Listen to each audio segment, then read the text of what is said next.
के दिया गया, ना रहेगा ईसा ना रहेगा मूसा। कब? जब आएगा बीसा, राज करेगा जगदीशा। फिर एक जगदीशा का राज होगा यहाँ पे, यानी देही ज्ञान सब त्याग देंगे और विदेही ज्ञान को अपना लेंगे, जिसके लिए साहिब ने पहले ही इशारा दे रखा था कि देही ज्ञान सब जगत बखाने, विदेही ज्ञान कोई बिरला जाने। जितने भी पंथ चलते आए हैं ये सब देही ज्ञान से चलते आए हैं। कोई किसी को परमात्मा मान के बैठ गया, कोई किसी को परमात्मा मान के बैठ गया, लेकिन देह से परे नहीं हो पाया, किसी ना किसी देह को ही पूछते रह गए। अब जो ज्ञान है ये आत्म ज्ञान का है, इसमें आत्मा की पूजा है, आत्मा का ज्ञान है, आत्मा का ही इसमें जिक्र है। शरीरों का खेल इसमें खत्म है। हर प्रकार की नाड़ियों का, इंगला पिंगला सुषुम्ना, ये 3 नाड़ियां हैं, ये नाड़ियां भी शरीर का हिस्सा हैं, इसका भी खेल खत्म है। अब किसी नाड़ियों में नहीं जाना है, अब किसी चक्रों में नहीं जाना है। जो हमारे 7 चक्र हैं, मूल चक्र, स्वाद चक्र, नाभि चक्र, इनको भी छोड़ देना है, खत्म करो इसको भी। बहुत चक्रों की साधना कर ली, जितने ये शक्लों की साधना है, अपने अपने गुरु की शक्ल का ध्यान किया जा रहा है, 2.5 घंटा गुरु की शक्ल को ध्याया जा रहा है, इसको भी छोड़ दो। ये भी देही ज्ञान है, क्योंकि वाणी भी कह रही है रूप न रेख न रंग प्रभु 3 गुणाते भिन्न। जब उस परमात्मा का कोई रूप रेख रंग ही नहीं है तो तुम किसकी साधना कर रहे हो भाई? अच्छी तरह समझ जाना है कि परमात्मा का कोई रूप रंग नहीं है, लेकिन कोई कहे कि परमात्मा तत्व में निराकार रूप में रहता है, तो नहीं, परमात्मा तत्वों में नहीं रहता, वो तत्व से परे है, वो नी तत्व है। परमात्मा कहाँ रहता है? परमात्मा नी तत्व आत्म में रहता है। आत्म में राम और राम में आत्म, चीनस गुरुमुख विचारे। आत्मा में परमात्मा रहता है, ना कि तत्वों में रहता है, क्योंकि जहां परमात्मा रहता है वो चीज अविनाशी हो जाती है। तो आत्मा के अलावा कुछ भी अविनाशी नहीं है। गीता में भी यही स्पष्ट किया गया कि हे अर्जुन, इस दुनिया में 2 प्रकार के तत्व हैं, एक सत और एक असत। सत तो हमारी आत्मा है, जिसको कोई शस्त्र काट नहीं सकता, अग्नि जला नहीं सकती, वायु सुखा नहीं सकती, जल भिगो नहीं सकता। और असत क्या है? असत ये शरीर है, जिसको जलाया भी जा सकता है, काटा भी जा सकता है, इसको खत्म भी किया जा सकता है। तो जो चीज खत्म हो जाए, कट जाए, जल जाए, वो पूजनीय नहीं है। यही गुरु ग्रंथ साहब में समझाया गया कि अगर पूजा करनी है तो किसकी करो?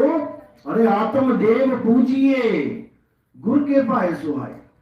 आत्म देव ही पूजनीय है, लेकिन किसी को समझ ही नहीं आ रहा कि आत्मदेव को पूजे तो कैसे पूजे, आत्मदेव की पूजा करें तो कैसे करें। ये विधि, ये सत भक्ति की विधि सतगुरु समझाते हैं। और इस दुनिया में एक ही सतगुरु है, वो है बंदी छोड़ कबीर साहब। उन्होंने ही सब संतों को जागृत किया, नहीं तो हर संत किसी न किसी रीति रिवाज के द्वारा अपनी भक्ति कर रहे थे। कोई नाम जप रहे थे, कोई प्राण योग कर रहे थे, कोई अष्टांग योग कर रहे थे, अपनी अपनी बुद्धि, अपनी अपनी मता के अनुसार कुछ ना कुछ कर ही रहे थे। मीराबाई मूर्ति ले लेके घूम रही थी गली गली में कृष्ण जी की, पता है ना? किसने छुड़वाई उसकी मूर्ति? किसने उस नाशवान मूर्ति को छुड़वा के उस अविनाशी परम तत्व को प्राप्त कराया? गुरु ने। गुरु ही करवाता है। उनका कौन गुरु था? उनके रविदास जी गुरु थे। रविदास जी को किसने ज्ञान समझाया?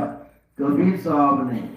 कबीर साहब ही सब संतों को ज्ञान समझाते हैं, लेकिन वो कभी ये दावा नहीं करते कि मैं ही सदगुरु हूं। अपने आप को दासों का दास, परम दास, लाला गोला, पता नहीं किन किन नामों से अपने आप को संबोधित करते हैं, क्योंकि जैसे वो कहते हैं कि भाई अहंकार नहीं आना चाहिए, हमें वो संदेशा देते हैं, हमें वो समझाते हैं कि जैसे मैं परमात्मा होते हुए भी दास कहा रहा हूं, तुम भी दास ही कहो। तुम अहंकार में मत डूब जाना कि मैं बहुत बड़ा ज्ञानी हूं, ऐसे हूं वैसे हूं, नहीं। हम दासों के दास।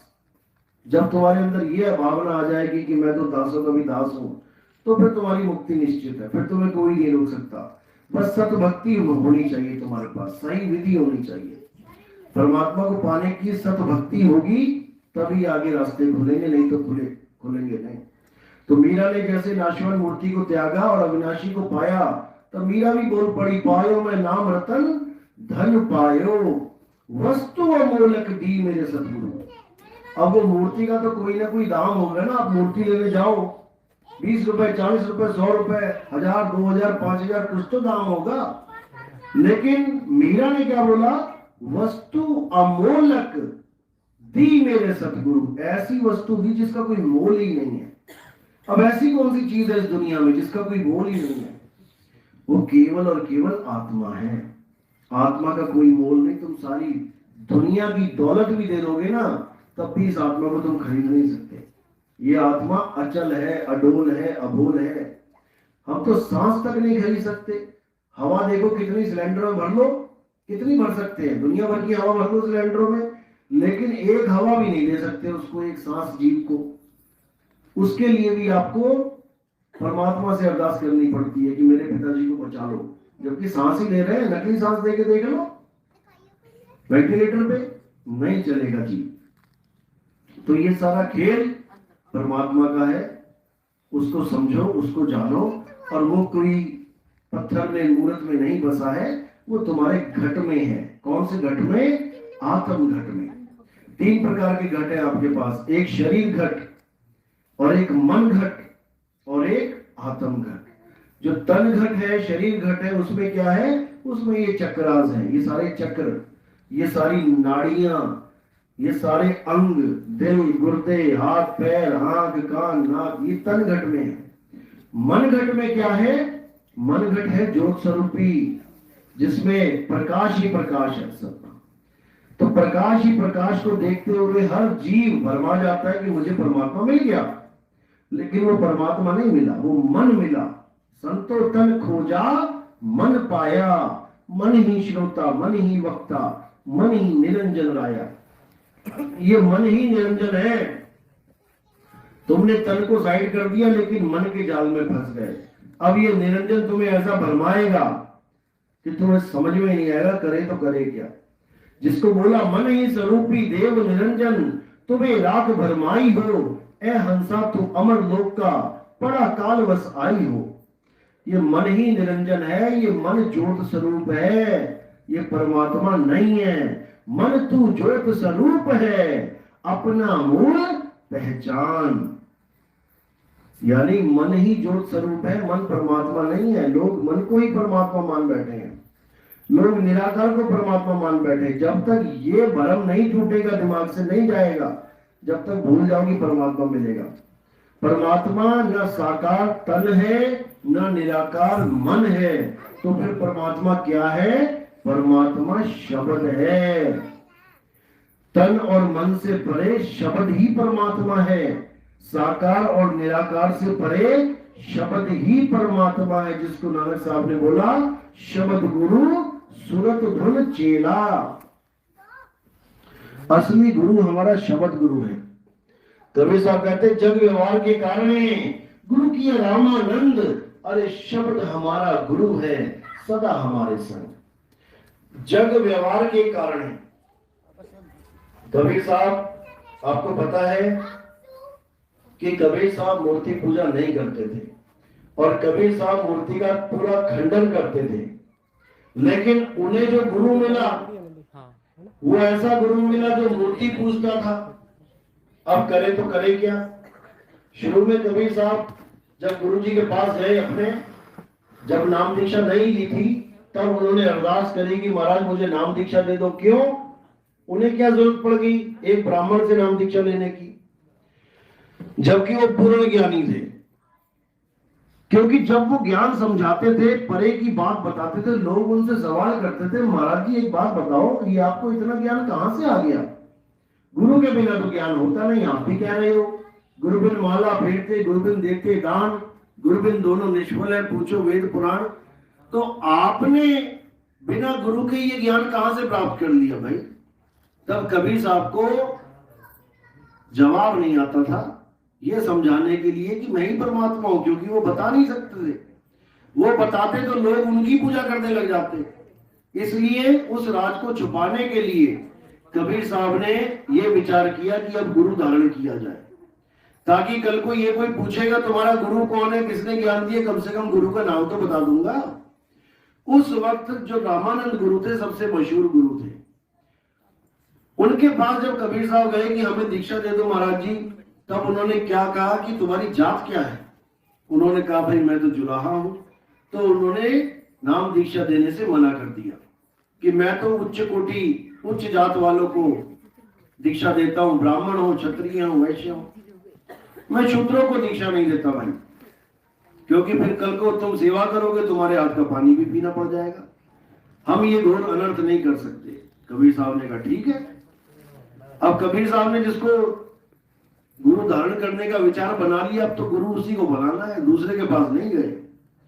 अब क्या हुआ, जब सुबह सुबह रामानंद 4 साढ़े 4 बजे सुबह सुबह गंगा में नहाने जाते थे पंचगंगा घाट पे, तो कबीर साहब 6 महीने का बालक बनके उसी घाट की सीढ़ियों पे लेट गए और बिल्कुल छुप गए सीढ़ियों में ही।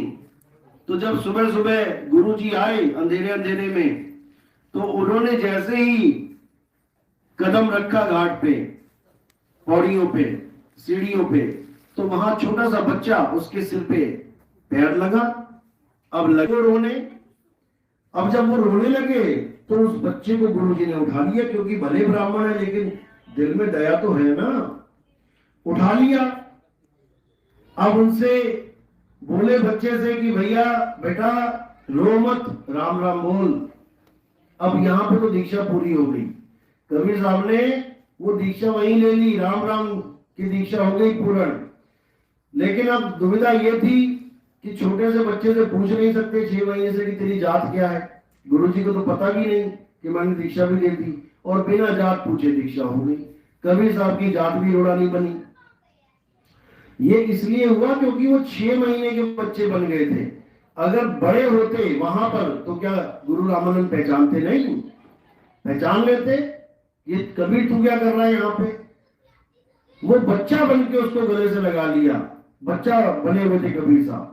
जब गले से लगाया तो कबीर साहब ने क्या लीला करी वहां पे, उनको पता था कि इन्होंने मुझे नाम दीक्षा दे दी, राम राम बोल दिया, मैंने ले भी लिया, लेकिन